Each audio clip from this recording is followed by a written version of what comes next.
Your kids come from your spouse. That relationship, that marriage is the root.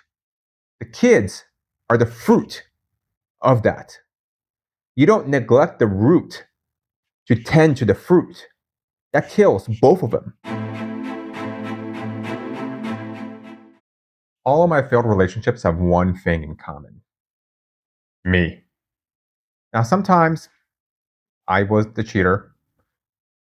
Sometimes I checked out. Sometimes I was all in, I was faithful, present, devoted, and I still destroyed the relationship. So, different relationships, different versions of myself, yet the same underlying results every time. I finally understood why.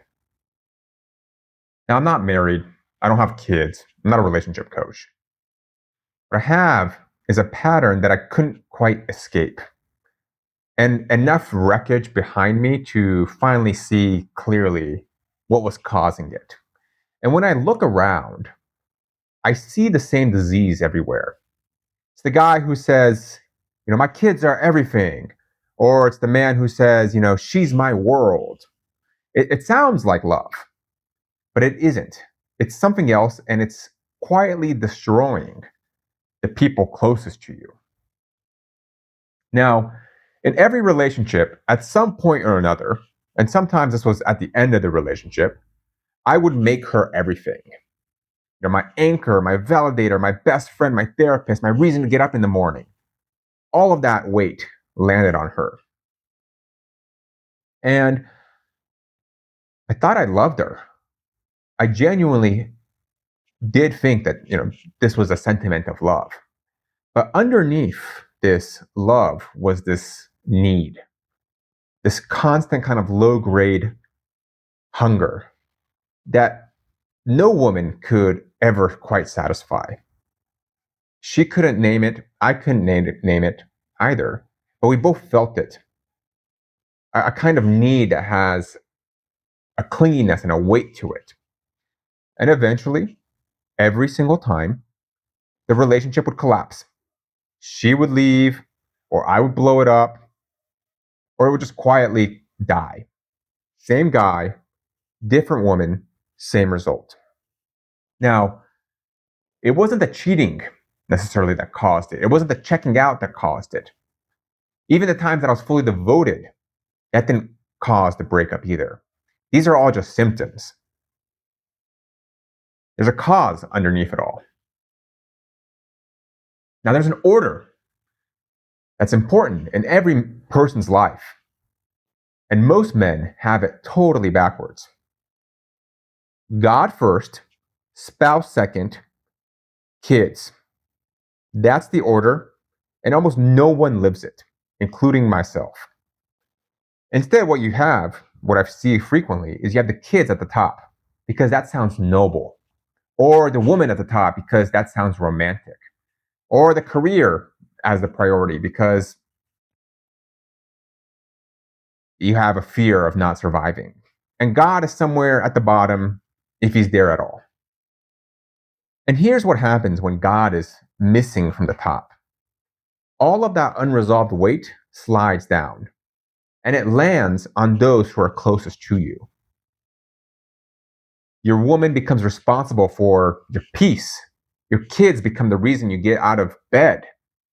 And you've just handed these finite beings an infinite job. A woman was never created to hold the weight of your soul. Nobody is. She has her own wounds, her own needs, her own empty places. You can't put the full weight of your existence on someone else and be surprised when she lets you down, she buckles, or when you end up resenting her for not being enough. Now, here's where I think a lot of modern day society gets wrong. You hear, put your spouse before your kids, and it sounds cold, like you love your kids less. That's not what this is. Think about it. Your kids come from your spouse. That relationship, that marriage is the root. The kids are the fruit of that. You don't neglect the root to tend to the fruit. That kills both of them.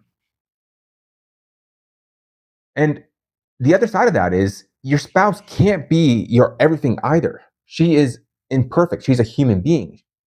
I can't find one woman that I haven't been annoyed by eventually or disappointed by. She has her own wounds, her own bad days, her own empty places.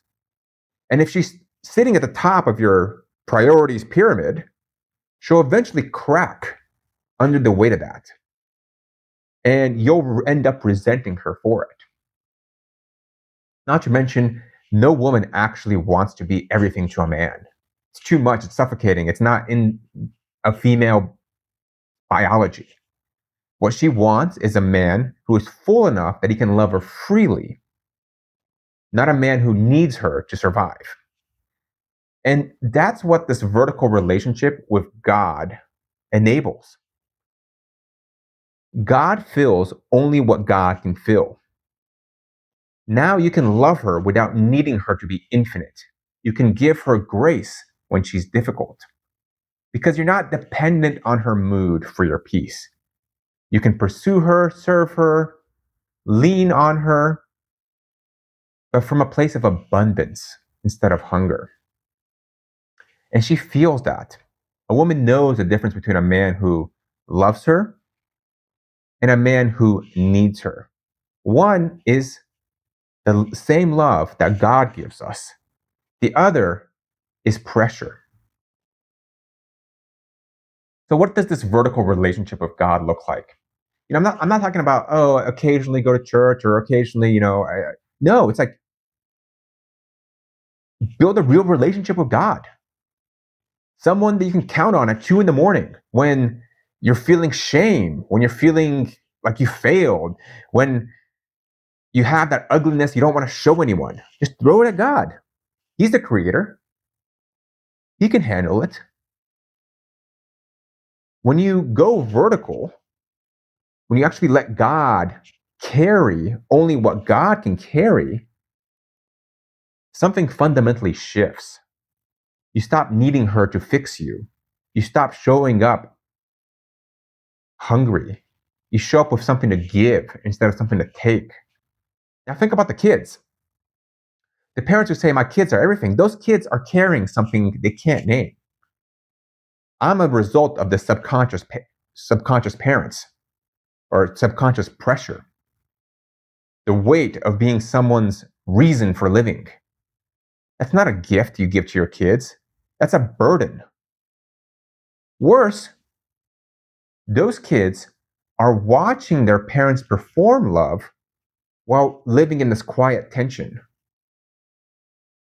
They're being told that they're loved, but they're not seeing what love between two spouses actually look like.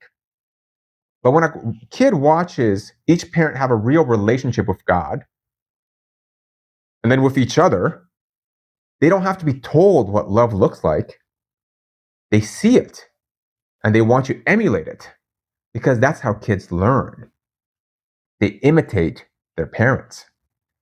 So you've just created this loop, and it's a virtuous one instead of a slow collapse that most relationships ultimately become.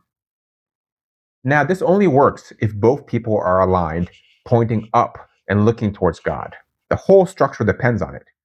But the man has to move first. You don't wait for her to get right with God before you do. You don't wait until the relationship is better. You don't wait until you feel like you're ready and worthy. You lead. That's what real leadership actually is. It's not control, it's not dominance, it's direction. You set the order by living it first.